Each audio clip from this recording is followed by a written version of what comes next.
Assalamu alaikum brothers and sisters, and welcome to Quran and Islam. We hope you're preparing well for your akhirah. I told people that Islam was cancer and I was the surgeon to cure it. Richard McKinney says in an interview after he converts to Islam. Richard was a strong and big guy. He got himself enrolled in the US military and was a part of various missions by the American army. He was even sent to Iraq and Afghanistan, where he developed a deep hatred for Islam and Muslims. When he came back from his mission, he saw that many Muslims had begun to live in his hometown, Muncie, and a Muslim girl was sitting next to his daughter. He was filled with anger and was dying to kill them.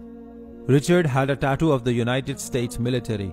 In 2009, on a Friday afternoon, people were filling the Muncie Islamic Center in Indiana for their Friday prayer. He was going to plant a bomb at the mosque in hopes of killing or wounding hundreds of Muslims. His plan was to sit in his car outside the mosque and see the Muslims dying and destruction. The people whose lives he intended to take would end up saving his life. But right before that, he decided to go into the mosque one last time and inquire about the Muslims and Islam. When he entered the mosque, the people knew that this guy was not a Muslim. Even then, a person told him, "Welcome, brother," and asked if he could help in any way. Richard told him that he wanted to get to know Islam. The person handed him the Quran and told him to read. Richard started reading the Quran, and he used to go back to the mosque to ask about the meaning of ayats. 2 months later, he converted to Islam.